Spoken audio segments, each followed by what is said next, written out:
You're looking live at Launch Pad 39A, where in just a few minutes, SpaceX will begin fueling its Falcon 9 rocket right there. At the top is a lunar lander built by Intuitive Machines with NASA payloads on board. Hello, and welcome everyone to the Kennedy Space Center in Florida. I'm NASA's Megan Cruz.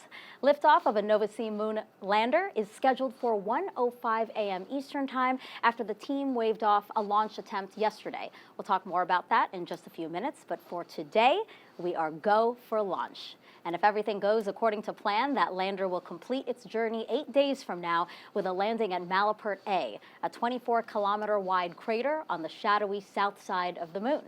Intuitive Machines, an American-based company in Houston, Texas, built and developed the lunar lander that will carry, among other things, 6 NASA payloads to the moon. We'll tell you all about those instruments and much more throughout this broadcast. But first, let's learn a little more about the moon-bound spacecraft.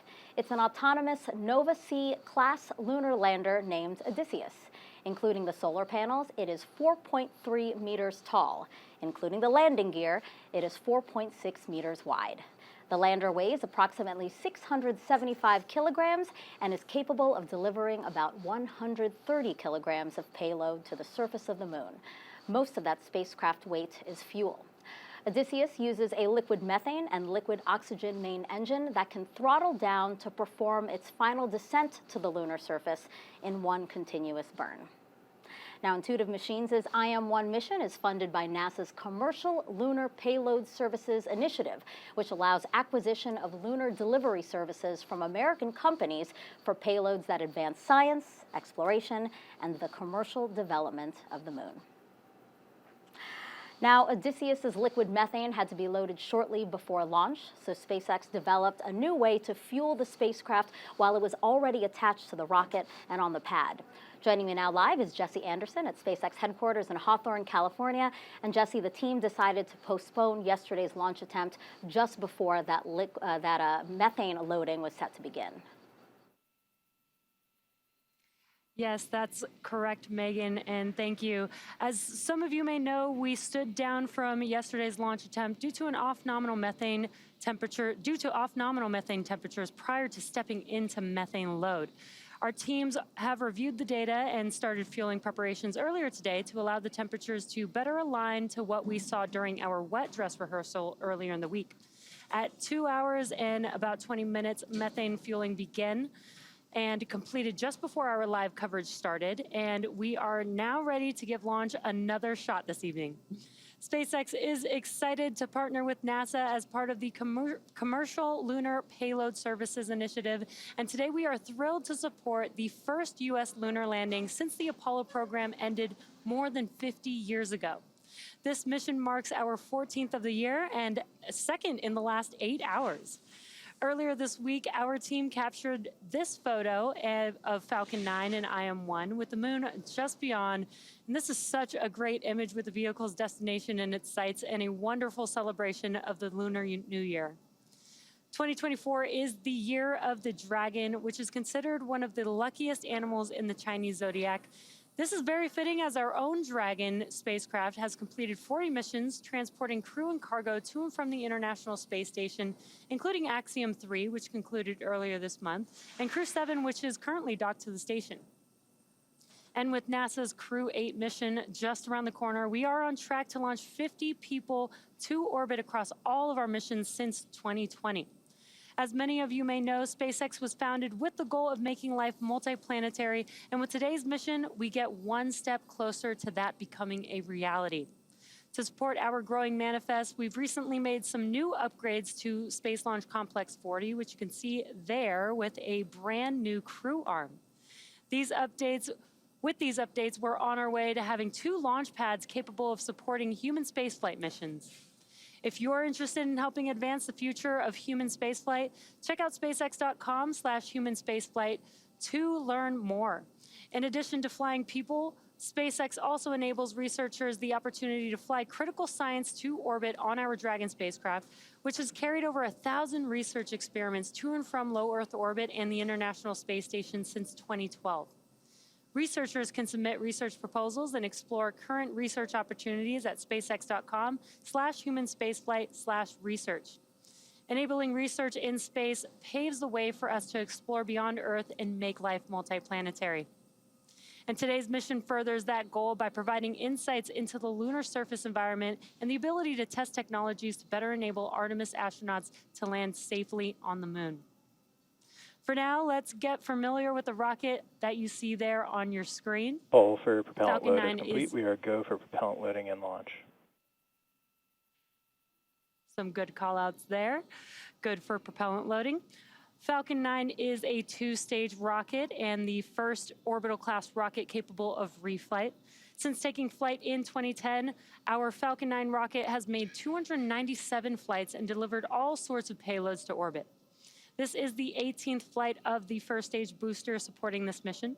Falcon 9 is essentially two rockets in one. The first stage, which is the tallest portion of the vehicle, provides 1.7 million pounds of thrust thanks to its 9 Merlin M1D engines. Named after the Millennium Falcon from Star Wars, the number 9 refers to the 9 Merlin engines that power Falcon 9's first stage, and you can see those on your screen. This is a photo of today's Falcon 9 getting ready to roll out to the pad earlier this week. These are the 9 engines that will be responsible for doing the heavy lifting today and getting to orbital velocity.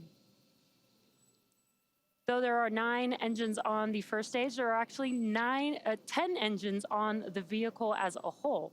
The second stage has a slightly modified engine on it. It's called the Merlin Vacuum, or what we call the MVAC engine. This engine has a larger nozzle, which allows the second stage to perform more efficiently in the vacuum of space. The first stage gets us out of Earth's atmosphere and into space, while the second stage takes the payload to its targeted drop-off orbit. The large barrel structure with the pointed nose at the very top of the rocket is the payload fairing, and it's composed of 2 halves made up of carbon composite material that come together to protect the payload until we're in the vacuum of space.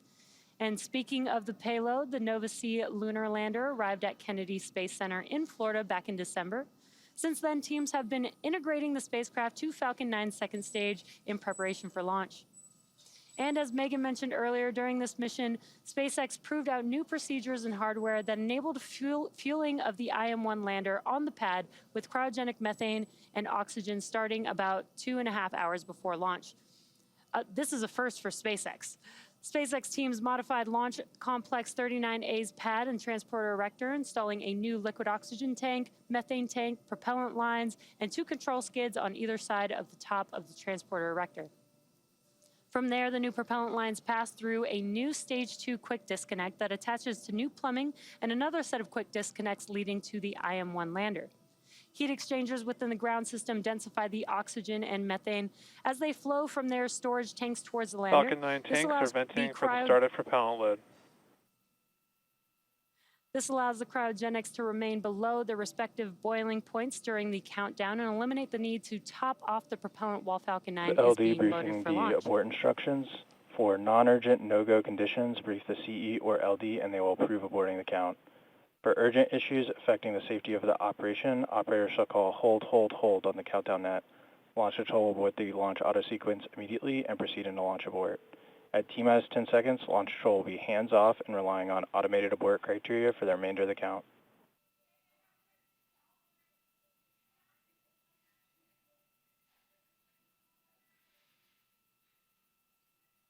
Just pausing for those comms there. Given the lack of methane used in the Falcon program, Falcon teams leaned on the expertise of Starship teams and are using methane sensors from Starship to verify the health and status of the lander and our fueling system. And so far, it continues to be a smooth countdown, and we're looking good for an on-time liftoff. In the meantime, let's check in with Josh Marshall over at Intuitive Machines. How's it going, Josh? That's going well, Jesse, and thank you. And welcome into the broadcast booth at Intuitive Machines' Mission Operations Center in Houston, Texas. This room is just outside of what we call Nova Control. Nova being the nerve center of our entire lunar program. Right now, flight controllers are making their pre-flight checks and monitoring our lunar lander's fueling process on the pad. Take a live look into Nova Control. There are 12 console positions in a circular design. This unique shape wasn't a coincidence. We wanted to create a collaborative environment that folks can quickly communicate and make decisions. The design also pulled some inspiration from the Star Trek USS Enterprise bridge. Starting now, we have 3 primary flight controller teams working around the clock to monitor, command, and control our lunar lander during its journey to the moon's South Pole region. Here's a closer look at how we'll get there.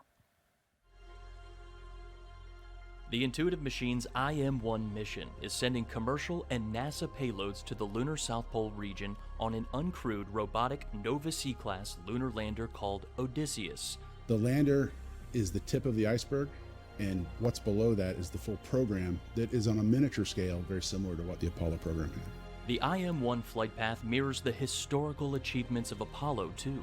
Starting with separation for the launch vehicle on a direct shot at the moon. That trajectory is basically like throwing a fastball that is going to hit the moon 6 or 7 days later, like an outfielder stretching out to grab it. The first 4 days are dedicated to flight controllers in Houston firing the lander's 3D printed liquid methane and liquid oxygen engine to make small course adjustments to hit its orbit target around the moon.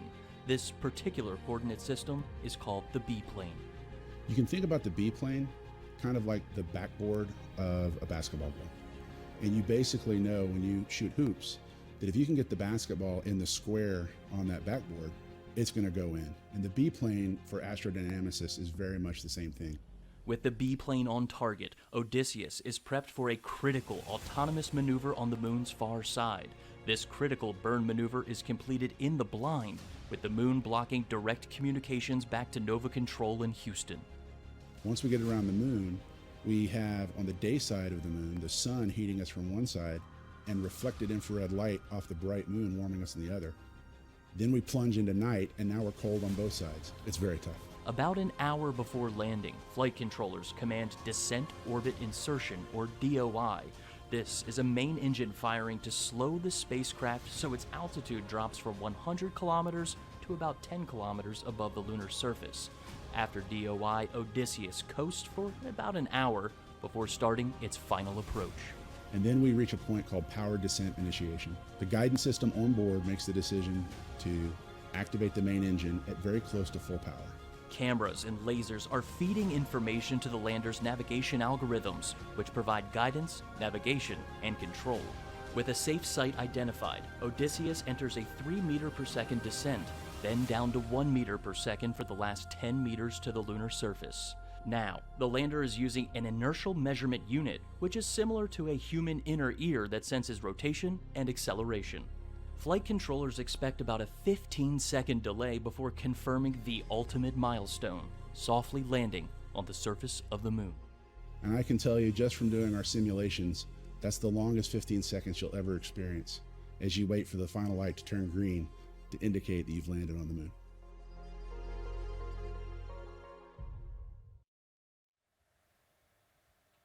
And that overview of the IM-1 mission was provided by our co-founder and Chief Technology Officer, Dr. Tim Crane, who's also the mission director on our Blue Team, which is scheduled for landing operations. Right now, former NASA astronaut and Intuitive Machines' Vice President of Production and Operations, Jack Fisher, is in the mission director's seat. His team is gearing up for launch from Kennedy Space Center, where Megan is standing by with more on NASA's role in the IM-1 mission. Megan? Thank you, Josh. So you've heard us mention CLPS, or the Commercial Lunar Payload Services Initiative, but what is this new initiative? Well, NASA is teaming up with several American companies to deliver science and technology to the lunar surface.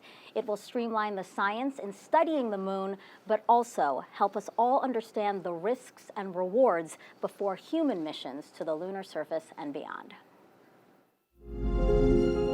Our moon. It seems so close in the night sky. But getting there is really hard. But what if there was a way to change that? Only a few nations have successfully landed on the moon. As NASA sends astronauts back to the lunar surface, this time to stay, we will need to send science and technology instruments ahead of time to lay the foundation for human exploration. To make this happen, NASA is helping establish a commercial lunar economy for for the first time ever, there will be commercial delivery services to the moon. We are enabling American companies to send our payloads to the lunar surface for us. These delivery services will expand our capabilities for exploration, radically increasing the amount of science we can achieve. This high-risk, high-reward initiative will invest in and leverage the entrepreneurial spirit of American innovation to launch a commercial lunar marketplace, advancing technology and exploration for all of us. With this never-before-seen streamlined access to the moon, we will be able to make novel measurements and develop technologies that scientists have long wanted to do on the lunar surface. And as this new industry matures, this commercial delivery service for NASA and other customers could expand beyond the moon to other destinations in our solar system. And we can learn to live on another world because we are explorers. In 2019, NASA awarded Intuitive Machines its first of 3 mission task orders to deliver NASA science and technology to the moon. So, over the following 4 years, Intuitive Machines has built an entire space program to support these CLPS missions. The company completed its lunar lander in a new facility at the Houston Spaceport, just down the street from NASA's Johnson Space Center. Joining me on set now is Steve Altemus. He is the CEO of Intuitive Machines and former Deputy Director of Johnson Space Center. Good morning to you. Good morning, Megan. Let's take a look at this clock. You've been looking at it for quite a while now. So we are 28 minutes Yes. from launch. How are you feeling? I'm ecstatic to be here. Such a historic moment as we get ready to fire the Falcon 9 up and light the engines. All systems are go. The tanks on the lander are loaded, and we're just waiting for this last 28 minutes to light the candle. So why did you start a company to commercially build and fly lunar landers? Well, we started a company just because, you know, at the time NASA was thinking about a capabilities-driven framework and no real destination. And so I decided to retire early and think about a business where I could apply human spaceflight expertise in engineering and methodologies to in solving intractable problems around the world in oil and gas, and energy, medicine, and aerospace. Well, in 2018, when the National Security Council came up with Strategic Directive 1, which was to say that the moon is now of strategic interest, we turned our whole company towards attempting to land on the moon, to return the United States to the moon for the first time in 52 years. So we've been talking about your lander, obviously Nova-C, and your fellow co-founder, Dr. Tim Crane, mentioned that your core group had worked on Project Morpheus, and we have some video to show folks right now. You know, I remember that experimental prototype and the propulsion tests were completed right here at KSC. So how did Morpheus inform what you ended up doing with IM-1? Well, Morpheus was a terrestrial test bed that was a liquid oxygen, liquid methane lander that actually we flew 37 times, and we learned about how to ignite and to fly a liquid oxygen, liquid methane engine. That core technology is the core technology of our Nova-C lander. In addition, the autonomous landing and hazard avoidance technology on board Morpheus, while it was older technology, those algorithms are the same kinds of algorithms we use for our hazard detection and avoidance, which is what we do on the moon to land on a place as rocky and craggy as the South Pole. And so we use that technology also, which is a derivative of what NASA produced, but we had in our know-how as we started the company. And so you're talking about landing. You know, there have been a number of attempts to land on the moon recently, you know, by companies and other countries. Roughly half has succeeded, half have failed. So what has your company done to increase the chances of landing on the moon? Well, I think first and foremost, what you have to do is you have to be humble about it, and you have to learn from and stand on the shoulders of all those who have gone before.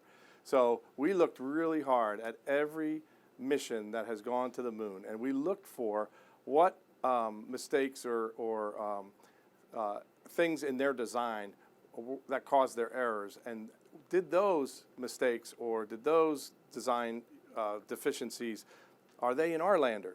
And so we learned from others, and so we appreciate everyone who's tried to go before.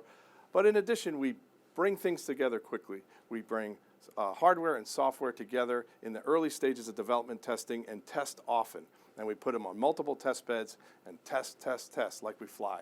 And that's the key to success, and that's what I think we did. We learned from human spaceflight engineering to take the best of what we had and what we were doing and then streamline it to be agile and efficient. And we were working on a fixed price budget, so it was essential that we innovated.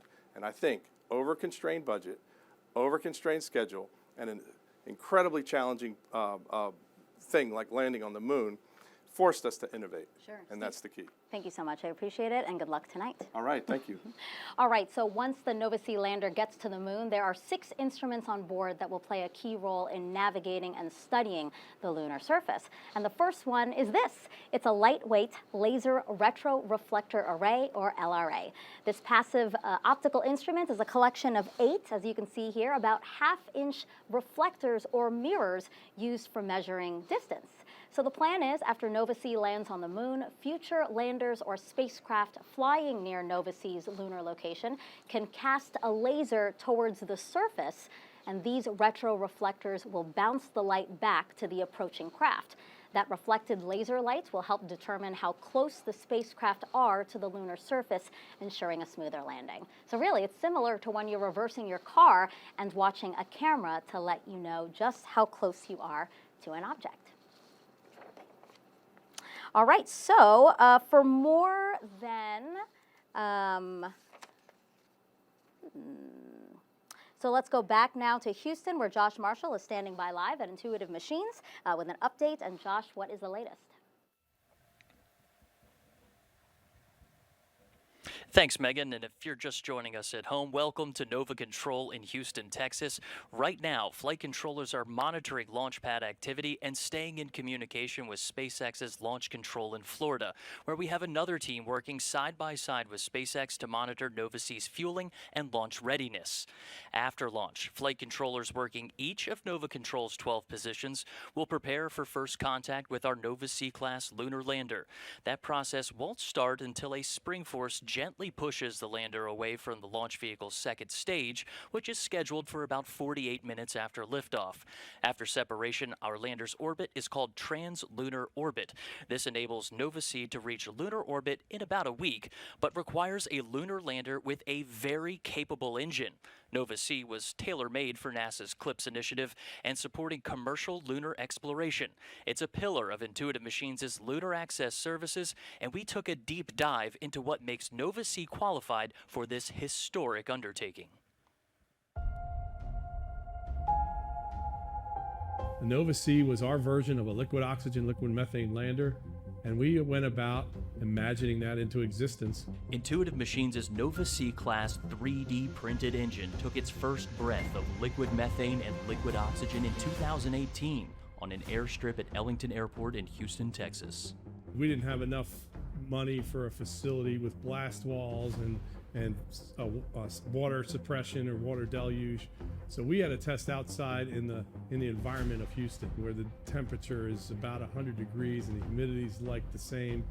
And we have an 18-hour day rolling out to the runway. It was brutal, but we did it to get the critical test engine data we needed to build our own engine. Designed, manufactured, and controlled in space by Intuitive Machines, Nova-C's structure is primarily carbon composite. We needed to build the lightest weight structure we could. That meant honeycomb aluminum core with composite face sheets, composite struts, and most importantly, linerless composite propellant tank. Man, what a challenge that was. Between the engine, carbon composites, software, and electronics required to build a Nova-C lunar lander, it took an incredible amount of touch labor to get to the launch pad.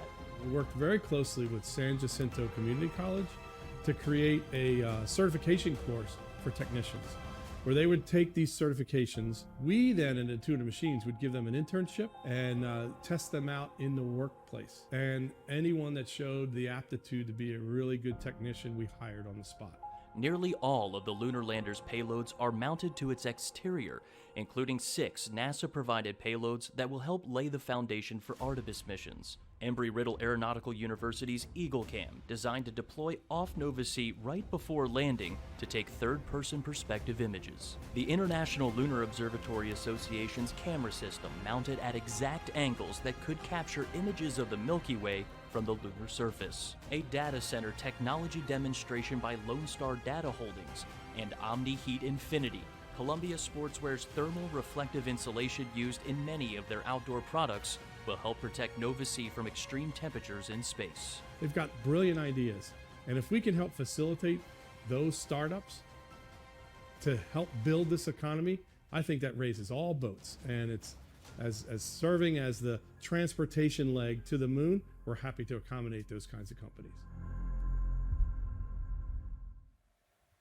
The IM-1 landing site is called Malapert A. It's named after 17th century Belgian astronomer Charles Malapert and is expectedly made of lunar highland material, similar to the material studied during Apollo 16, which was also launched from Launch Complex 39A, where we have more from Megan.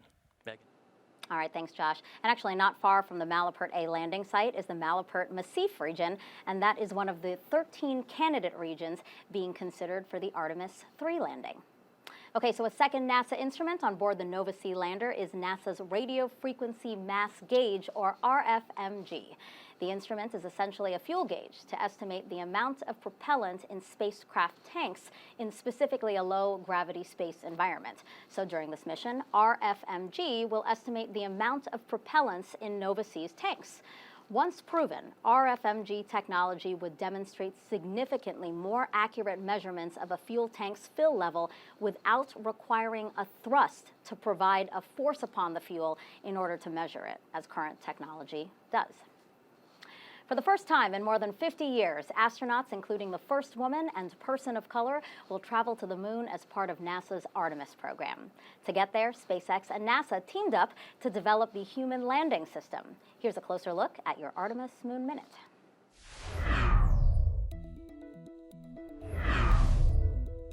With Artemis III planning to return humans to the moon for the first time since 1972, NASA and its commercial partners continue to develop the systems needed to land crews safely on the lunar surface. SpaceX will provide and operate a moon lander for NASA's Artemis III mission called Starship Human Landing System, or HLS. During Artemis III, NASA's Space Launch System rocket will launch 4 astronauts aboard the Orion spacecraft for their multi-day journey to lunar orbit. The Starship HLS, powered by 2 variants of SpaceX's Raptor engines, will launch uncrewed on a super heavy booster to lunar orbit to pick up the crew. Once on board the HLS, 2 crew members will head to the surface of the moon, where they will live and work for about a week, collecting samples and performing science experiments. Once they're done, they'll get back into Starship to the orbiting Orion and return to Earth. That's your Artemis Moon Minute.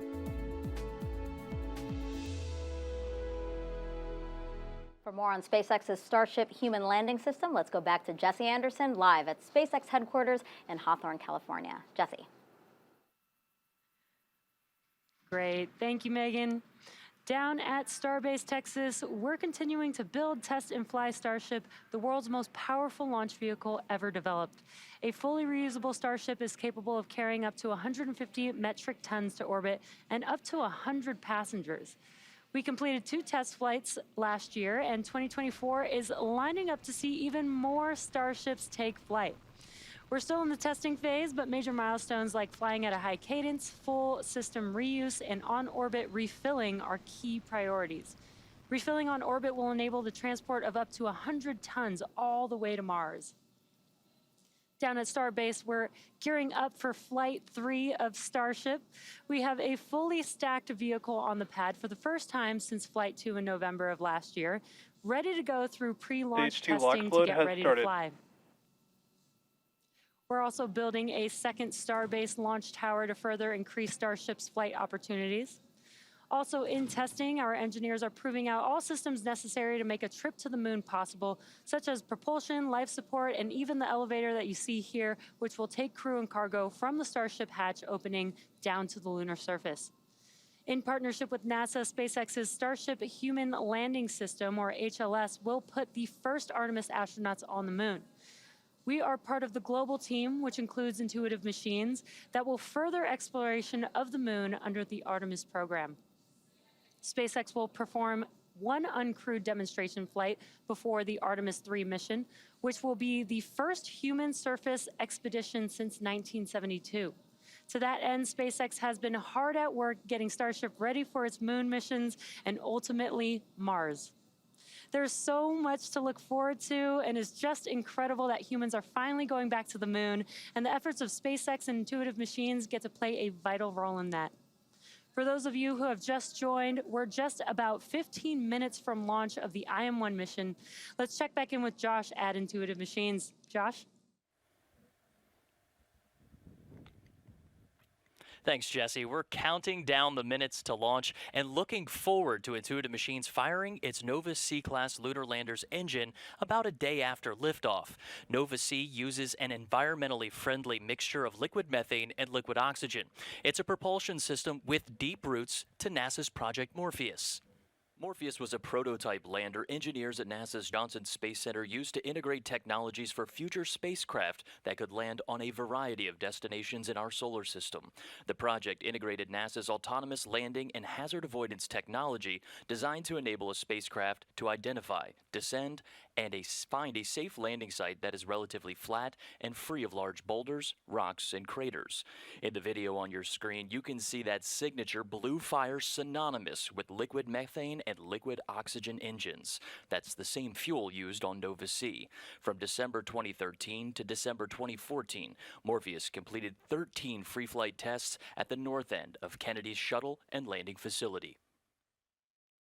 And joining me now is our co-founder and chief technology officer, Dr. Tim Crane. Tim, before starting Intuitive Machines with your fellow co-founders, Steve Altimus and Dr. Cam Ghaffarian, you were working on other things at Johnson Space Center to include Project Morpheus.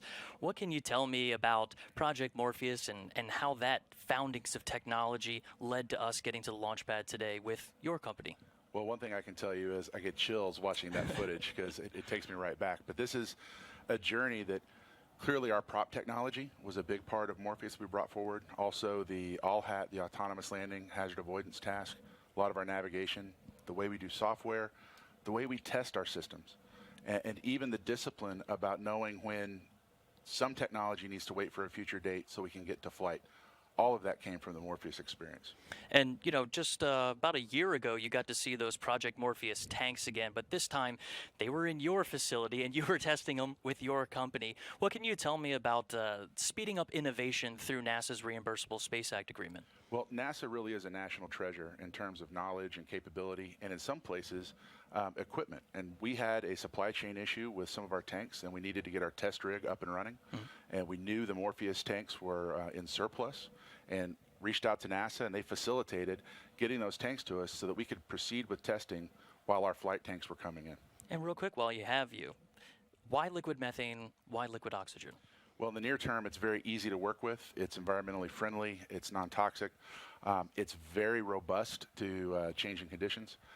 Down the road, it's the exploration fuel of the solar system, and we can make it on Mars for bringing spacecraft back from there, so we don't have to take all the fuel with us. Well, Tim, I know you're burning back to get back into mission control, watching your team that you fostered throughout all these years, and listening to that IM-1 mission loop. We do appreciate your time today, and thanks for stopping in. Thanks, Josh. NASA instrument on the Nova C lander for this IM-1 mission is the Lunar Node 1 Navigation Demonstrator, also called LN1. That's much simpler. It's similar to when you use GPS to get to a destination. Let's take a look at how it works and what it will do to help support future surface and orbital operations. Lunar Node 1 is meant to be a demonstration of how we can use various navigation technologies to figure out where you are in and around the moon. I'm holding in my hands the Lunar Node 1 mass simulator. We use this build to test out our vibrational modes, put on a shake table, and also do fit checks with the lander itself. Inside of our payload, we have multiple electronics boards that fit within this chassis that is a little bit about a half U in size. You can see our external connectors here where we have our data and power to the lander itself. And within here, we have multiple boards that do the power regulation, our data control, our FPGAs, all those kind of electronics pieces are in here, as well as a small S-band radio that attaches up underneath this top radiator in order to distribute this heat and then to talk to the antenna, which mounts here. This is the same size and build as the flight payload. It's just not covered in MLI or some of the other materials that you'll see on the flight build itself. Now, IM-1 is the second launch of a lunar lander under NASA's Commercial Lunar Payload Services Initiative. The first CLPS launch was with Pittsburgh-based Astrobotic. The mission was called Peregrine Mission 1. It successfully launched last month on a ULA rocket, but afterwards, Astrobotic reported a failure in its propulsion system, which prevented the spacecraft from landing on the moon. 10 days later, Peregrine burned up after re-entering Earth's atmosphere. An anomaly review board will release its findings to what happened once complete. Joining me now to talk about NASA's CLPS initiative and its benefits and risks is Sandra Connolly. She's the Deputy Associate Administrator for NASA Science. Good morning to you. Good morning, Megan. So talk to me about some of the key takeaways as NASA moves forward with commercial lunar vendors. Yeah, so the Commercial Lunar Payload Services Program is super important to NASA. It really is transforming our method of doing business. It's leveraging industry's emerging capabilities of actually providing end-to-end service for us. So rather than us having to build our own, we can now procure it. And it's not only, we're not the only customer. Other government organizations, industry, academia from around the world are all going to procure these services. And there is risk associated with it, though. So we recognize that as we're evolving this capability. Yeah, so I was just going to ask you that. I mean, because we know that there are risks, Spacecraft and we've accepted is go for those launch. risks. Spacecraft is go for launch. We just heard a call for that. What involvement does NASA have when our commercial providers are assessing the risks? So what's really important about this, too, is recognizing that industry is in the lead in providing these services, so they're the decision makers. So ultimately, what will happen is, you know, as they're making their decisions, we obviously bring great experience along with us, and we will stand shoulder to shoulder with them and support them through the legal process, through contracts and all, but we will bring to bear what we need to support them to make sure that this is successful. Sure. So it seems like, again, yes, we're fully committed to the CLPS initiative. So what is NASA sending to the moon on future CLPS flights? So again, super exciting time for NASA. You may or may not realize we have 40 manifested payloads on the CLPS mission. So over the next few years, and that's just for the NASA payloads, right? So you've got industry and academia as well. But focusing on Intuitive Machines, which is our purpose for being here tonight. We're super excited about their efforts here. So they actually have another payload that's going to be launching later this year. They're going to be delivering the Prime 1 drill and spectrometer, which is actually going to support our in situ resource utilization and support a future human presence on the moon. Sandra, thank you so much. We're excited to see what CLPS can do for NASA and for humanity, really, with what we plan to do with the Artemis program. Thank you. Thank you so much. Go Falcon 9. That's right. And go IM-1. Perfect. All right, so let's send it back to our friends at SpaceX in Hawthorne, California, as they walk us through the final moments of the countdown, and then I will see you guys after launch. Awesome. Thank you so much, Megan. At T-minus just under 7.5 minutes, all systems are currently a go for an on-time liftoff. Next up, in just about a couple minutes, the structure next to the vehicle, known as the strong back, will begin to retract away from the vehicle. But while we wait for that, let's talk about what it takes to actually get to orbit. In order to get the rocket and payload into any orbit, the rocket not only has to go up really fast, but it also has to go sideways. Engine chill has started. As we ascend, we tilt the engines, and that turns the rocket horizontally. To help demonstrate this concept, an image of firing a cannon from a really high mountain is what you can see there on your screen. The cannonball will arc, and then good old gravity will pull it back down to Earth. As you increase the power, the cannonball will arc and land farther and farther away. Eventually, if you could continue to increase the power, the cannonball will end up in free fall around the Earth. Basically, gravity is pulling down on the cannonball, but it's going so fast that it never hits the ground. RP1 load is complete. This arc that constantly misses the Earth is called an orbit. Falcon 9 effectively does the same thing as the cannon in this example, and it provides enough power and horizontal velocity to the second stage carrying the spacecraft, enabling the spacecraft to be placed into orbit around the Earth. Now, you'll be able to see this today by watching the orientation of Falcon 9 after liftoff. The rocket will go straight up until about T plus 10 seconds, at which point we will begin that shift in orientation, gimbaling the engines so that Falcon 9 can go horizontally really fast. So be sure to look out for that after liftoff. Now again, at T minus 5 minutes and 38 seconds, all systems are currently go for liftoff. The strong back is going to begin retracting away shortly. In preparation for that retraction, the clamp arms, which are located just around the second stage, just below the fairing, will begin to open. Once those are fully open, then the TE, or the strong back, can begin to recline away from Falcon 9. And you can see that on your screen, those clamp arms just below the fairing there. Now, the vehicle is nearly fully loaded with propellants, and we did hear a call out that stage 1 prop loading has concluded. We are still loading blocks. And there's that call out that we are beginning that process for that strong back retraction. Propellant loading is continuing on the vehicle and will complete at T minus 2 minutes. The range is currently green and ready to support liftoff. And if for some reason we do not launch today, we do have a backup opportunity on Friday, February 16th at 1:12 a.m. Eastern Time. Strong back retract in progress.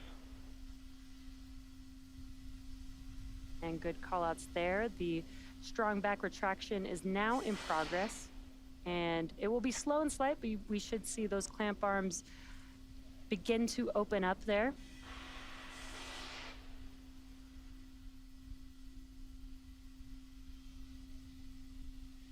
And there you can see it on your screen. Those clamp arms are now opening up. Again, once they are fully open, that will allow the transporter erector, that structure next to the vehicle, to begin to retract away.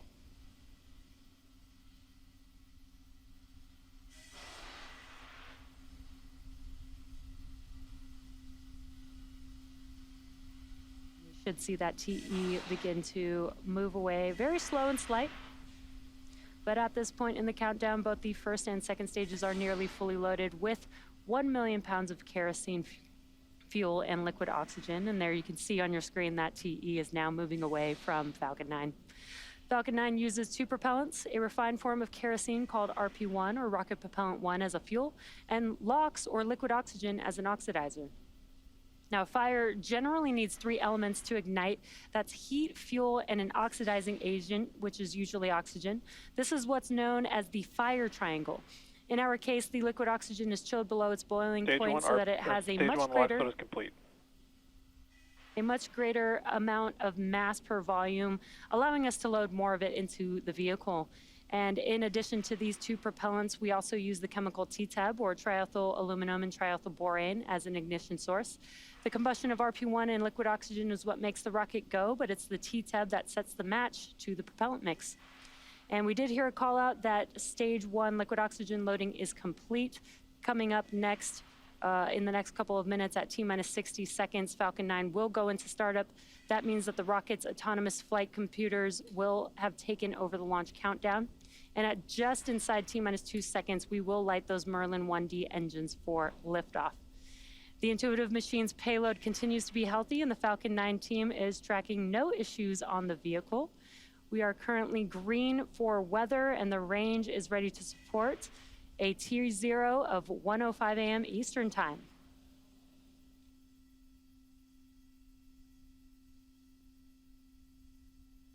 And just waiting for the call out for liquid oxygen. Right on time. Stage 2 liquid oxygen loading is now complete. That concludes propellant loading on the vehicle. That means that Falcon 9 is fully loaded with 1 million pounds of kerosene fuel and liquid oxygen. Weather is 90% chance of ground gas closeout. Good weather for T0. And we are just about 30 seconds away from Falcon 9 going into startup. Now that propellant loading is complete, we are beginning to vent out the lines, the propellant lines on that transporter erector there, so you can see more of those white clouds around the vehicle.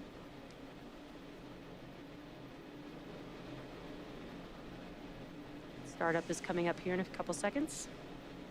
Falcon 9 is in startup. Great call out. That means that the internal flight computers have now taken over the launch countdown. We are now just waiting the final go from the launch director. LD, go for launch. An excellent call. All systems are go for launch of Falcon 9 with the Intuitive Machines lunar payload. 30 seconds.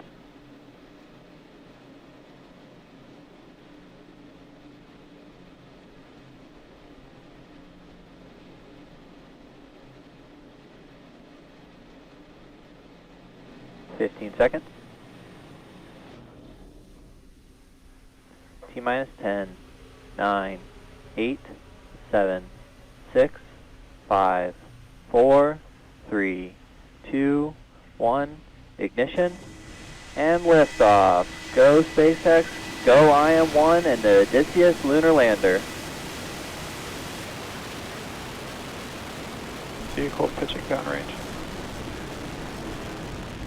Stage 1 propulsion is nominal.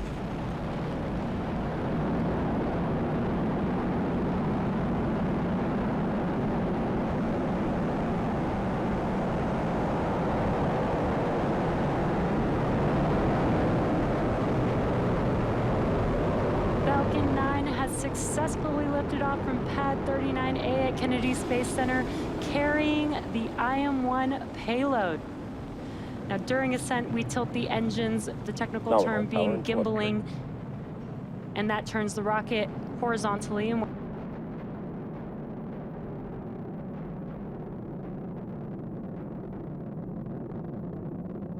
Mach 1.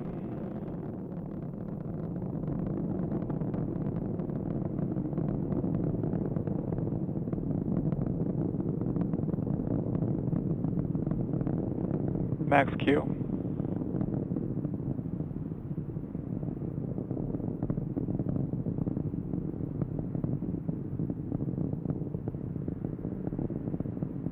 Back shell has started. Yep. We have a few events coming up in quick succession here.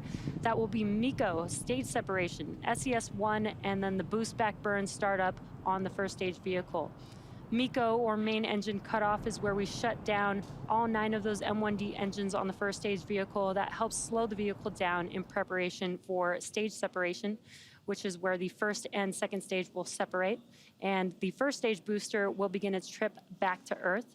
And the second stage vehicle will ignite that MVAC engine with SES-1, or second stage engine startup 1. And then the boost back burn will begin on the first stage vehicle, which is one of 3 burns that's required for the vehicle to make its way back to today's landing zone. And this burn assists with the vehicle to reorient itself back towards land. Stage separation confirmed.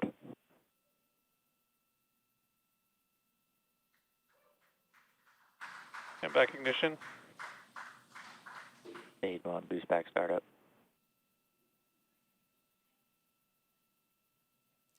And there we saw and heard those call-outs for MECO, stage separation, SES-1, and the boost back burn startup on the first stage. Some great views there. Now, the first stage is currently performing its boost back burn. This is where we ignite a few of the engines to bring the trajectory towards the landing site. And coming up here shortly will be fairing separation.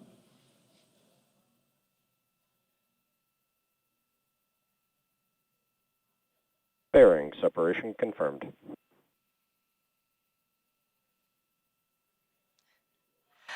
And an excellent view of fairing separation and an amazing view of the IM-1 payload attached to Falcon 9's second stage. Fairing deployment has been confirmed, and we will be attempting to retrieve these fairing halves once they fall back to Earth with our recovery vessel, Bob. Both vehicles are on nominal trajectories. And some good call-outs there. And in about 3 minutes, there will be a couple more burns on our first stage to prepare for landing at landing zone 1 at Cape Canaveral. Again, we've completed the boost back burn on the first stage. That's the first burn of 3. The next burns coming up will be the entry burn and then the landing burn for the first stage vehicle. Now we are at T plus 4 minutes and 17 seconds into today's mission. IM-1 is SpaceX's 14th launch this year, and the lunar lander on board could be the first U.S. moon landing since the Apollo program ended more than 50 years ago. You can see on your screen that the MVAC engine on the second stage is ignited, and we are currently in the first of 2 planned MVAC burns. Around T plus 6 minutes, you should see on your screen the first stage's entry burn coming up on that first stage vehicle. Again, that is the second of 3 burns. For the entry burn, we will relight 3 of those M1D engines, starting with the center E9 engine, followed shortly afterwards with the E1 and E5 engines. This helps slow the vehicle down as it enters back into the Earth's atmosphere. Now we need to slow down the vehicle to reduce re-entry forces, and that helps us to recover and reuse the first stage.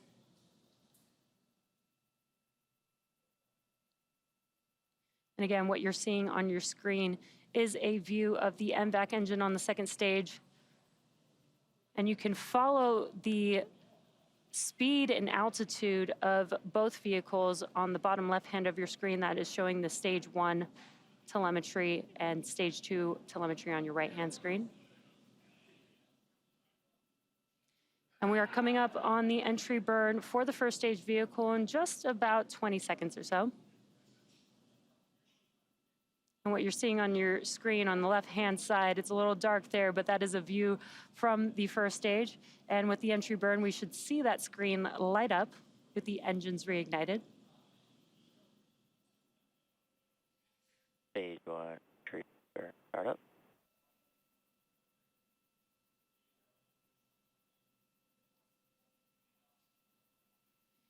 And there you can see that the entry burn has begun with those engines relit. Stage 1, entry burn, shut down. Stage 1, FTS. And a very quick Both entry vehicles are on burn nominal there. trajectories. Great call-outs, both vehicles on nominal trajectories. And as I mentioned, that was the second of 3 burns required for this booster to return back down to land. The next and final burn will be the landing burn. That's just a center E9 engine burn, and that helps slow the vehicle down just in time for landing. That's coming up in just about 15 seconds or so. Stage 1, transonic.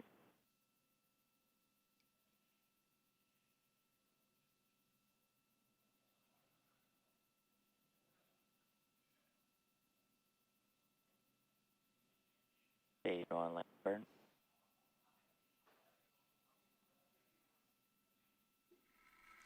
And there you Stage can 2 see on from your thermal left-hand guidance. screen the landing Stage burn 2 has FTS begun. Let's six. watch as Falcon 9. Let's Stage watch 1, as Falcon 9 landing touches down for landing.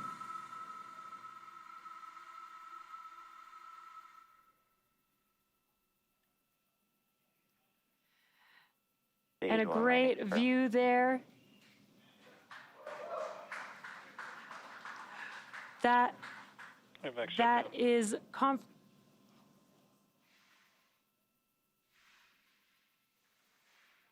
we just had confirmation Nominal of booster orbit landing. We insertion. also heard and just heard SECO 1 as well as a confirmation of good orbit for our Falcon 9 second stage carrying our IM-1 payload.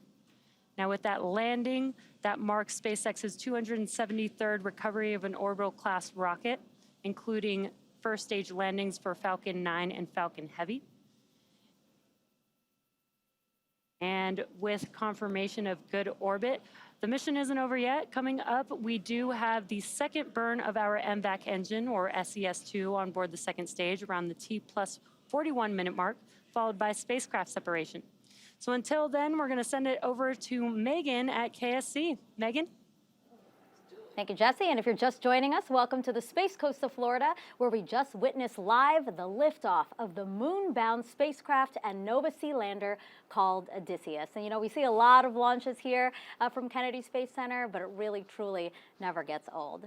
So Odysseus launched on top of a SpaceX Falcon 9 rocket from Launch Pad 39A here at Kennedy Space Center.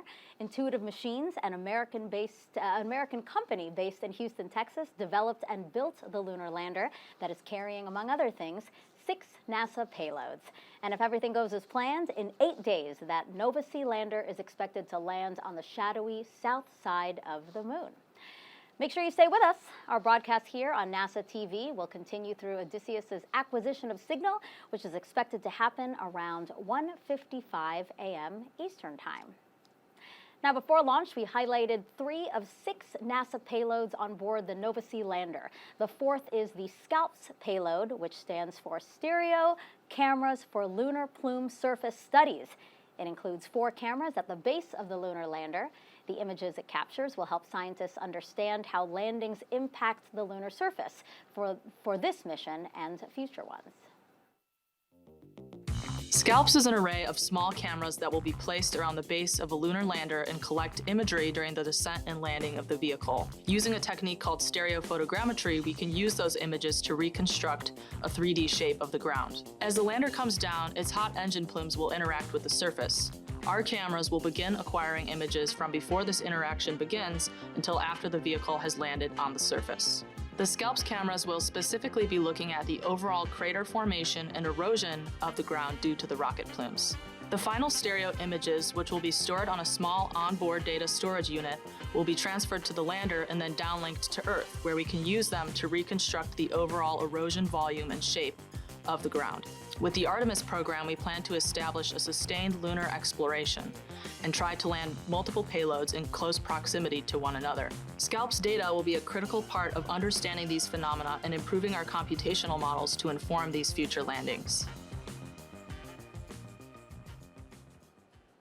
Let's head back now to Houston, where Josh Marshall is standing by live at Intuitive Machines headquarters with an update, and I'm sure very excited as well, Josh. Thanks, Megan. With each passing minute, we are closer to receiving the lander's data in Nova Control. Right now, flight controllers are standing by for launch vehicle separation, followed by acquisition of signal. That's when the lander makes first communications contact, sending critical health and flight data into Nova Control. And we want to bring you closer to our Mission Operations Center to experience a few types of information that flight controllers are looking at during the mission. This particular screen is called the Deorbit Descent and Landing, or DDL screen. This screen is primarily used by the mission director and landing system experts. It's used primarily while Nova Sea orbits the moon and through landing. The top right images of the moon are called the lunar tactical view. When the dots turn red, the lander is on the far side of the moon, and green is on the near side. The line is the tail where Nova Sea is, with each dot representing 10 minutes of elapsed time. The acceleration sensed portion of the screen shows raw acceleration values from Nova Sea's inertial measurement unit. This is used a lot during burn maneuvers and is a more robust way of measuring acceleration over time, with the ability to look back at what has happened. For some reason, flight controllers have lost data. Finally, the column on the right is a received, accepted, edited, and failed pre-checked, or RAFE chart for short. When each of these lines are on top of each other, that's a good indication that Nova Sea's navigation system is in good health. That's because every measurement Nova Sea makes must be received, accepted, edited, or failed pre-check. The failure is a possible outlier of data that the lander's computer automatically knows is bad information. Collectively, the DDL screen is one of many data displays that flight controllers are monitoring to successfully navigate Nova Sea to the lunar surface. It's no small feat, and the tireless effort of our entire Intuitive Machines team has brought us to this moment, standing by for launch vehicle separation and acquisition of signal in approximately 40 minutes. Until then, we'll toss back to Megan with more on the challenges that lie ahead of the IM-1 mission. Yeah, we've been honest about it, you know, how difficult it is to get to the moon. We haven't done it in more than 50 years, but the CLIPS initiative is going to change that. NASA and American companies who have teamed up to explore the moon know a lot of research needs to happen before astronauts head back to the lunar surface. In the end, the rewards outweigh the risks. Landing on the moon is hard. We're going back. Under this Artemis program, we're going to be sending humans to the moon for the first time since Apollo. So ahead of humans, we want to get up as much science exploration and technology experiments as possible. So CLIPS starts facilitating a lot of the early science, the things we want to learn before we even send humans. CLIPS stands for Commercial Lunar Payload Services, CLPS. The services part is the key element. Ordinarily, when NASA delivers a payload to the surface of the moon, they do it with a commercial partner, but NASA controls the building of the vehicle. Now, we're buying the service of delivery of our lunar payloads to the surface of the moon. It is a delivery service, akin to a delivery service that you'd have here on Earth. NASA will provide payloads to a commercial company. They decide how to get it to the moon. They have to develop their own lander, but they also have to manage the entire end-to-end mission. It's meant to provide affordable, rapid, frequent access to the lunar surface through American companies. We're funding different companies. We have commercial companies that are competing to win task orders to deliver our payloads to the surface of the moon. One of the goals when we started CLIPS was to help establish a lunar economy. Somebody has to do it first, and then it becomes commercially available. Then they're able to crank them up. Then they're able to make it more affordable. And so the lunar surface is just the next frontier for a commercial environment. But we had to acknowledge up front, all the way through the highest levels of the agency leadership, that some of them will fail. These missions may not be as successful as a traditional NASA mission. We have accepted the risk that going through this innovative approach with these commercial companies, that there could be some failures. Some of them are new companies. None of them have ever successfully landed on the surface of the moon. So they're going to learn lessons. We need to give our vendors the opportunity to learn. And so that'll help ultimately buy down our risk as these companies learn, okay, what does it take to actually build up the lunar lander, integrate payloads, get to the lunar surface and land safely. They've been able to demonstrate that they have very, very good technical depth and the ability to design and execute missions. We're willing to take more shots on goal. And we aren't risking human lives. And in the big picture, if we're flying missions at 1/10 of the cost of a NASA mission and we fail 2 of them, we still get 8 missions for that same price. Even with 1 or 2 or 3 failures, this is still a very economical proposition. It's a risk posture which is more risk tolerant than NASA is accustomed to.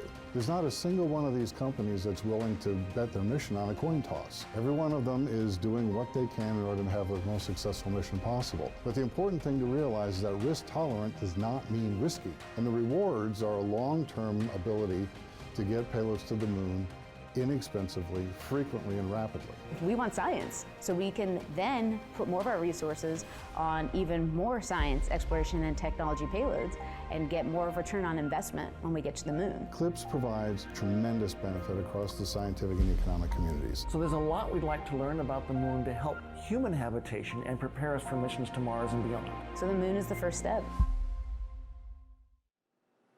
Flying on commercial missions will mean cost savings for NASA. To talk more about that, we have Joel Kearns here now. He's the Deputy Associate Administrator for Exploration in NASA's Science Mission Directorate. It's a very good morning, Joel. We just saw lunch. Oh, beautiful lunch. Fantastic. It's great to be back here, Megan. Yeah, perfect. So, you know, how does NASA maintain oversight when it comes to this, the CLIPS vendors? Obviously, this is a new initiative for us. Yeah. Well, remember, what we're doing here is NASA is not doing these missions. We're actually buying passage on commercial companies' missions for our experiments and our cargo. So we have established this group of pre-certified 14 U.S. companies that we can go to and have them bid to do a specific mission for us, to land at a certain place of the moon, and to bring our cargo or our experiments with it. Once we actually select a company to do that, we assign them a NASA engineer who's their liaison. They represent all the NASA cargo and payloads to the company, and they represent the company back to NASA. As part of that, we get a lot of insight into how the company is actually going to do their mission. We try to make sure they really understand what they need to do to make our cargo successful, our data come back from the moon. And then we continuously learn from that, and we feed back and make sure that all 14 of those companies are certified to be able to do this work. So a very collaborative effort.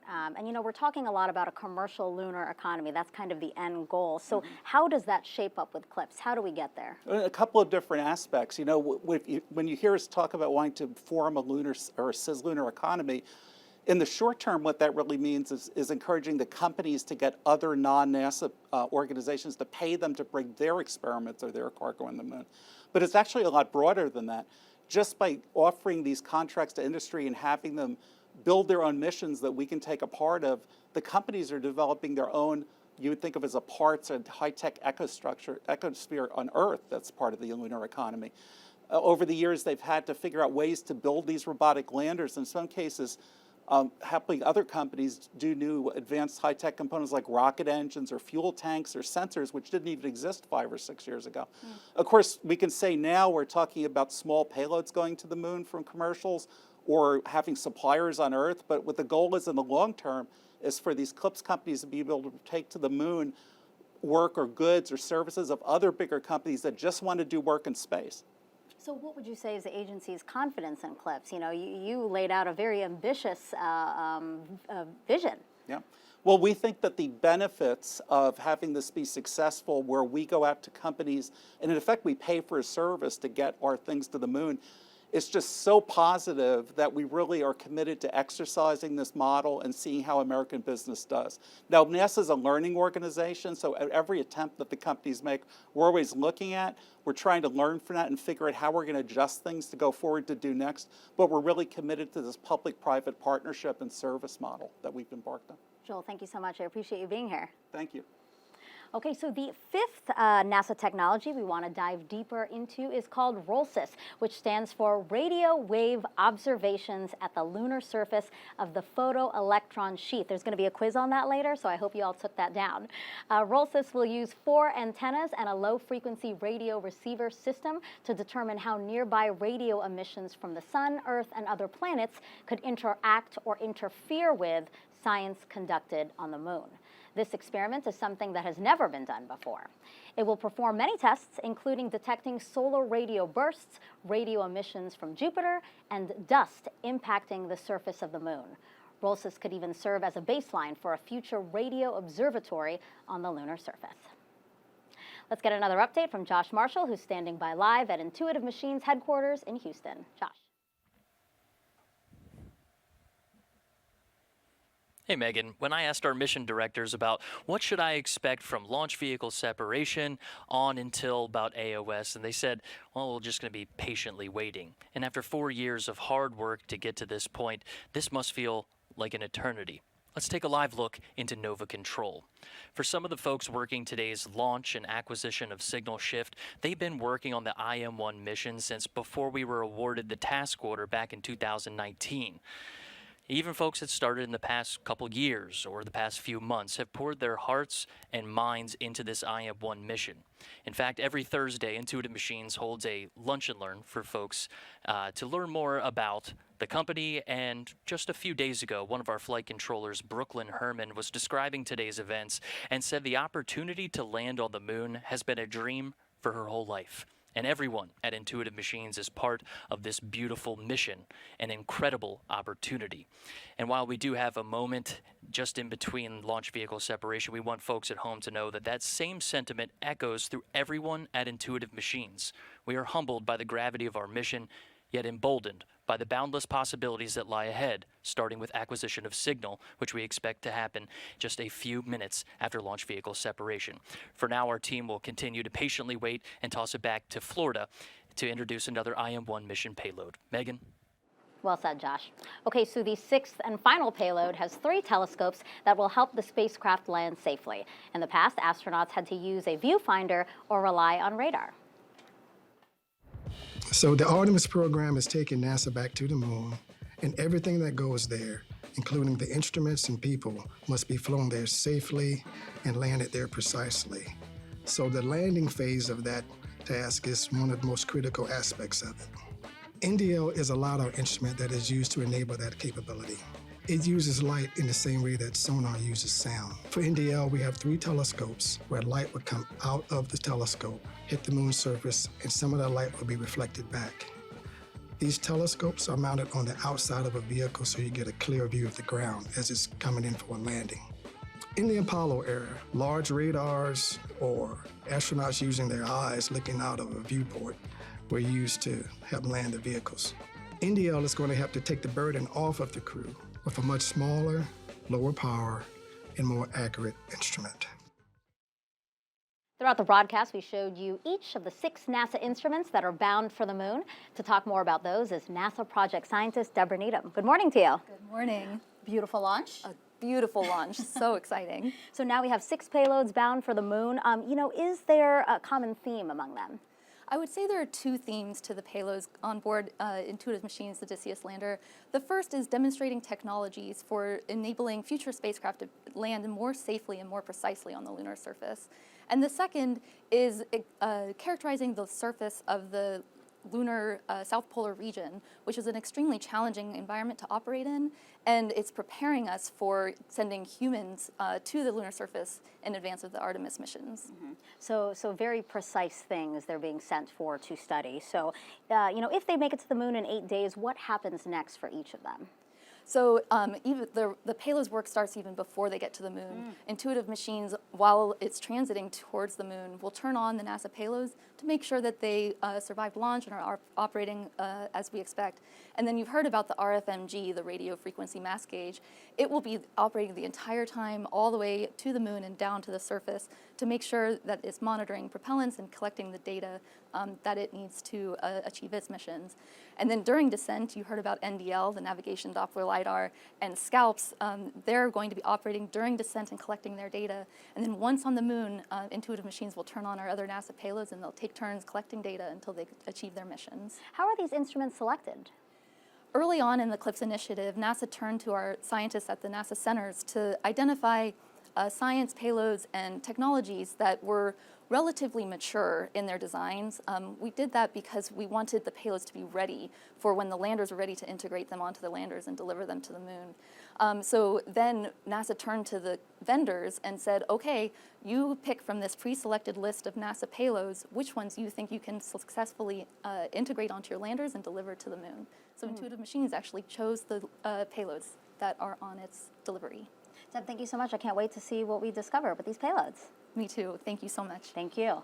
Okay, so now we're going to step aside while we await our next big milestone, the second burn of the second stage of the Falcon 9 rocket, and then right after that, the separation of Intuitive Machines' lunar lander from that second stage. We are expecting that to happen about 20 minutes from now, so we will see you then.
25th century AD.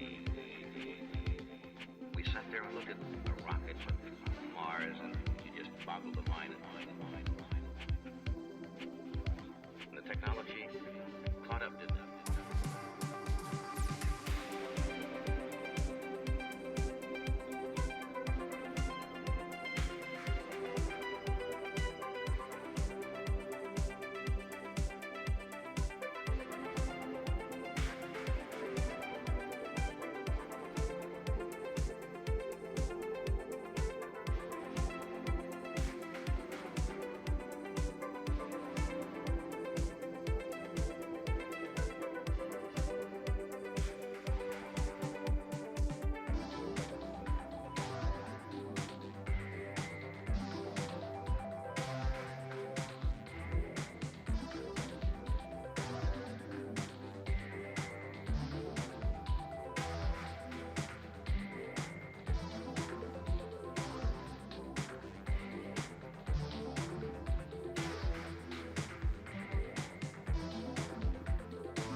And welcome back to Kennedy Space Center, where we are currently awaiting the second burn of the Falcon 9 second stage and separation of Intuitive Machines' lander.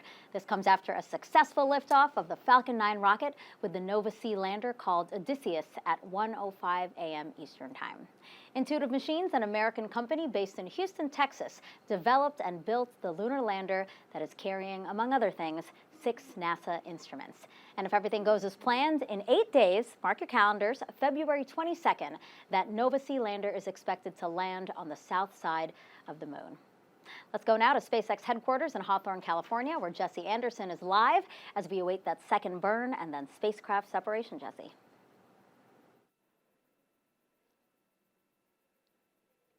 Great, thanks, Megan. Now we are about 1.5 minutes away from that second burn of that MVAC engine.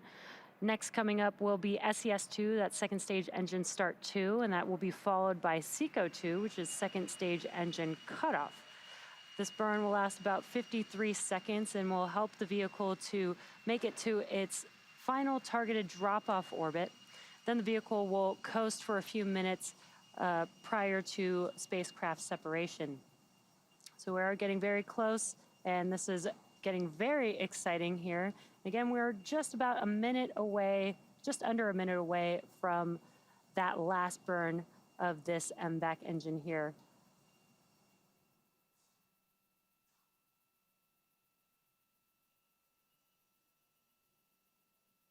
Now, right now, what you're seeing on your screen is an excellent view from the second stage, looking at our MVAC engine with the amazing view of Earth in the background there.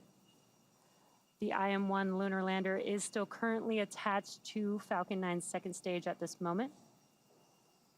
And again, SES-2 and SECO-2 are coming up here in just about 15 seconds or so. And hoping to be able to continue these live views here so that we can see SES-1 and SECO-2.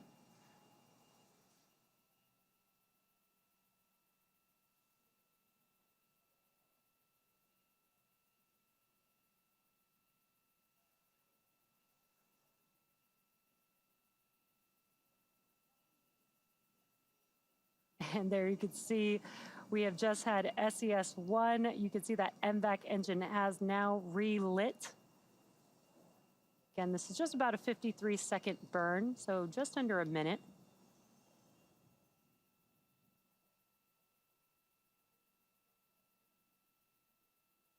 And shutdown of this MVAC engine coming up here in just about 10 seconds or so.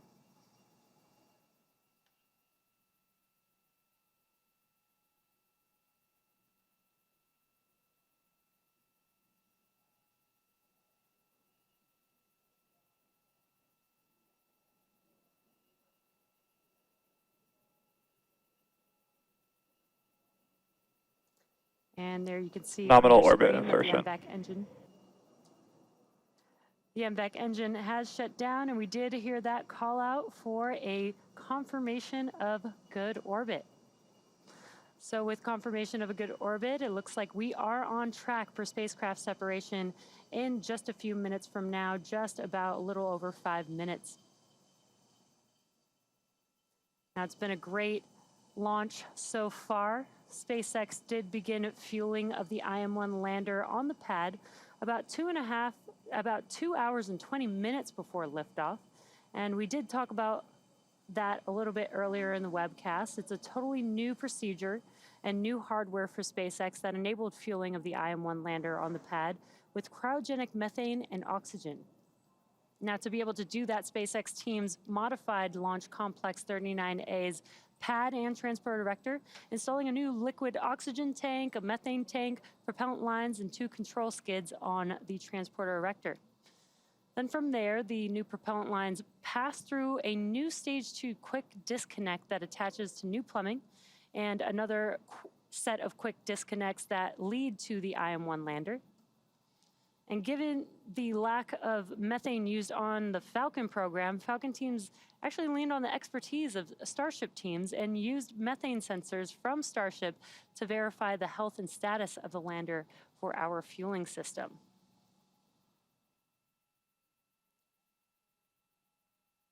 Now, if you're just now joining us, we are just about 4 minutes away. We're awaiting spacecraft separation of the IM-1 lunar lander, which is still currently attached to Falcon 9's second stage.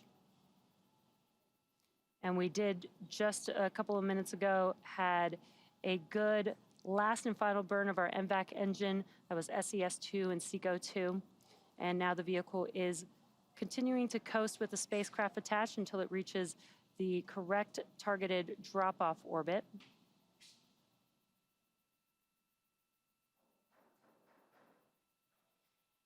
And just to recap, if you're just now joining us, we did have an on-time liftoff at 1:05 a.m. Eastern Time, and everything has been proceeding nominally. Stage separation occurred just about 2.5 minutes into flight, and that was followed by the successful landing of our Falcon 9's first stage back at Landing Zone 1, or LZ1, and that was the 18th landing for this specific booster. Now, for those of you following along, this booster has supported GPS-3, Mission 3, Turksat 5A, Transporter 2, Intelsat G33 and G34, Transporter 6, and 12 Starlink missions. So pretty impressive and veteran booster for today's mission. At about T plus 7 minutes and 46 seconds, we did have a successful second engine cutoff, or SECO-1.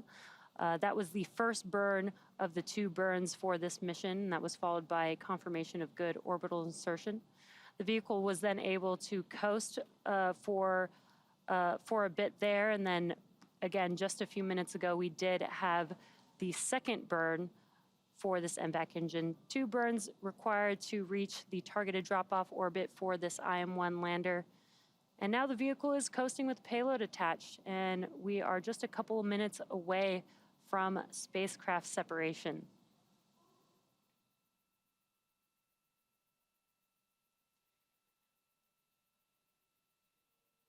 IM-1 could become the first U.S. lunar lander since Apollo's last landing in 1972, almost 50 years ago, and could be the first commercial lander to succeed in reaching the moon's surface. So again, we are just about a minute and a half, just under a minute and a half away from spacecraft separation.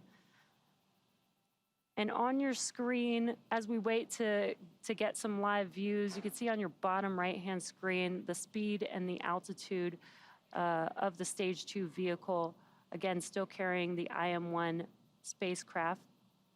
And there's that live view there. Again, this is a view from the second stage vehicle, looking aft at our MVAC engine there.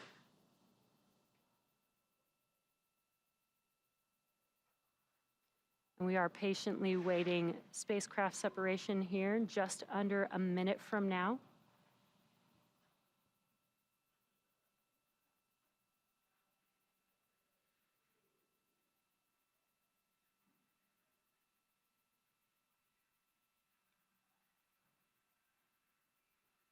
And now that we have this live, perfect timing, we've got this great live view of the IM-1 lander right before it begins its 8-day journey to the moon. This is such an incredible view and very exciting that we have spacecraft separation coming up here in just a few seconds.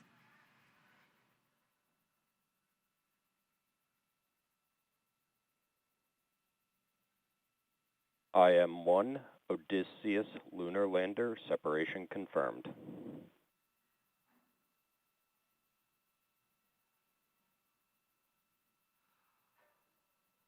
What an incredible sight to see the IM-1 Nova C lunar lander drifting away from Falcon 9's second stage, confirming spacecraft separation. From all of us here at SpaceX, we are wishing the IM-1 lander a great flight and safe travels. SpaceX is honored to be a part of NASA's Commercial Lunar Payload Services initiative to deliver science and technology to the lunar surface, and we thank NASA and Intuitive Machines for entrusting us with today's historic mission to the moon. For those of you following along, you'll know that this mission marks our 14th of the year and second just today. Congrats to the SpaceX team. We're just in February, and we've already launched in partnership with NASA missions like Axiom 3, Cygnus, and PACE. And we're gearing up for the Crew 8 mission before the end of the month. Check out spacex.com/launches for up-to-date missions and schedules. And before we sign off, let's go back to Josh at Intuitive Machines. Josh? What an incredible, incredible view. Just a few moments ago, our flight controllers inside of Nova Control heard that confirmation of launch vehicle separation. This starts the countdown toward our lunar lander's autonomous commissioning. During this milestone, the lander is going through the steps required to power on, determine its position relative to the sun, and make communications contact with flight controllers in Nova Control. It's an autonomous process that takes several minutes. In that time, we'll walk you through what's happening in space approximately 223 kilometers or 139 miles from Earth. At launch vehicle separation, a spring force gently pushes Nova C away from the launch vehicle's second stage. We just saw that, allowing the lander to deploy and drift away toward the moon. Brake wires connected to the launch vehicle let the lander know it has deployed, and Nova C starts an internal timer to count down to when it's safe to turn on. After the timer finishes, Nova C's primary systems are expected to autonomously power on. This includes guidance, navigation, and control, or GNC for short, automated flight management software, radios, sensors, and thermal control. The GNC system powers on the cold gas helium reaction control system to stabilize the vehicle's attitude, because at this point, the lander does not know where it's pointed, but it can stop any residual spin motion. This is much like a person spinning in a chair with closed eyes can stop spinning without knowing which way they're pointing when they stop. After controlling the spin rate, special cameras known as star trackers autonomously match images of the distant star field and provide Nova-C with its orientation. Software then takes those star tracker measurements and processes them through an algorithm known as the Kalman filter to correct the onboard orientation. The lander now has two critical data points: its attitude relative to the star field and a reference position from the estimated launch vector. With these data points, Nova-C may command its reaction control system to maneuver the lander's top deck solar array toward the sun for illumination, generating maximum power. All of these steps are expected to be happening right now, and when autonomous commissioning is complete, our Nova-C lander named Odysseus turns on its communication radios and makes first communications contact known as acquisition of signal, or AOS. Making that communications connection involves more than the lander's operations in space. It takes careful coordination here on Earth too, using Intuitive Machines' Lunar Data Network. The network was designed to support NASA's CLIPS initiative, government services, and other commercial efforts using line-of-sight and data relay services for spacecraft in cislunar space, which also includes low Earth orbit. The secure network is made up of Nova Control, which we're keeping our eyes on right now, and strategically placed ground stations spread across the globe. The ground stations are expected to provide near continuous communications with Nova-C during the entire IM-1 mission. With that entire network available, our flight controllers responsible for communications and ground stations will be the first people in Nova Control to start seeing data from our lunar lander, which means the ground station assigned to this part of the mission has locked onto Odysseus's signal.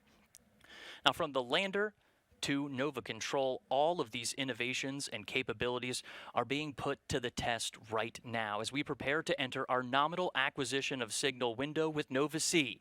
Right now, we are listening into the mission audio loop and looking live into Nova Control. SpaceX just deliver us the OPM file.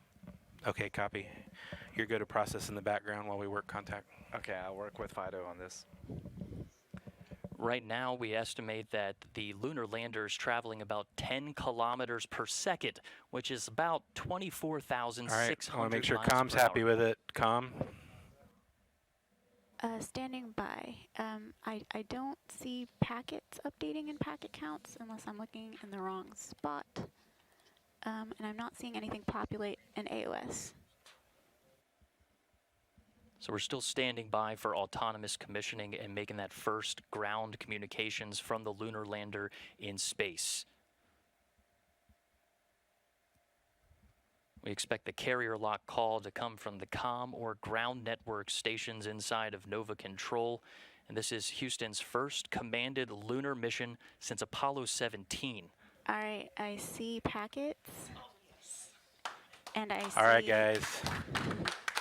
And there we have it. We have packets. That is Michaela Landivar All right, guys. on the ground. Com, I want your report. Uplink and downlink, what do we got? Okay, so I am seeing packets populate on the AOS screen and in the packet counts area. Looks like telemetry is coming in pretty well. We have not started uplink, so we do not have uplink locks at this point. But it looks like we are seeing most everything that we would expect as far as That's an downlink excellent call. We have reached a pivotal milestone. We're going to bring it back into the broadcast booth and congratulate the team working inside of Nova Control as our Nova-C lunar lander has successfully separated from the second stage of the launch vehicle, autonomously commissioned, and made first communications contact with Nova Control. What an achievement for the entire Intuitive Machines team. Let's honor this momentous milestone and prepare for the challenges and triumphs that await us on our lunar journey. From Intuitive Machines' Nova Control in Houston, Texas, thank you for joining our portion of the IM-1 mission broadcast. We'll toss it back over to Megan in Florida for reaction to the successful launch of our IM mission. Megan. Yeah, from here at NASA, we just want to say congrats to Josh and Intuitive Machines, another successful CLIPS launch and orbital insertion of a commercial lunar lander. Now, hopes are high that a U.S. commercial lunar lander will make it to the moon. And joining me now to talk a little bit more about that and this program is Chris Culbert, and he is the CLIPS program manager. Exciting to see this unfold right in front of us, huh? Yeah, this is great. SpaceX gave them a wonderful ride, great launch, really clear sky. We could see it all the way up to the well, not to the moon, but on its way. We saw the moon in the distance. We could see the moon. It was a great launch. This is a great step. It's a lot of hard work to get here. This is 5 years of efforts from a very small company.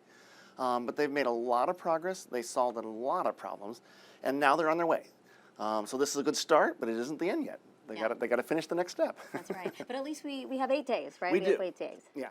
So they've got 6 days to get to the moon, and then we'll hit the hard step. Yeah, so with the challenge of landing on the lunar surface, what's your message to the Intuitive Machines So the big thing right now, they need to stay focused. Space is hard. Small mistakes can doom you. We know they're very talented. They're very well organized. We're really impressed with the depth and technical skills of this team, but you have to stay focused. You got to make sure you nail everything and stick the landing. So again, a lot to look forward to, but we're optimistic. Yes, we are. We're looking forward to it. I got a lot of faith in these guys. Great. Chris, thank you so much. Glad to be here with you again for another CLIPS launch. Thank you very much. Okay, so that is going to wrap up NASA, Intuitive Machines, and SpaceX coverage of the launch of the Nova-C moon lander on a SpaceX Falcon 9 rocket from pad 39A here at Kennedy Space Center. Again, if all goes well, Nova-C is expected to land on the moon 8 days from now, so mark your calendars, on February 22nd. It would be the first U.S. landing on the moon since 1972. We'll, of course, bring you that coverage live right here on NASA TV. And until then, you can find out more about this mission and other NASA CLIPS launches by going to the link we're about to show on the screen here, nasa.gov/CLIPS. We're going to leave you now with a replay of today's launch for everyone here at NASA, Intuitive Machines, and SpaceX. I'm Megan Cruz, and have a great morning. 15 seconds. T-minus 10, 9, 8, 7, 6, 5, 4, 3, 2, 1, ignition, and liftoff. Go SpaceX, go IM-1 and the Odysseus lunar lander. Vehicle pitching downrange. Stage 1 propulsion is nominal.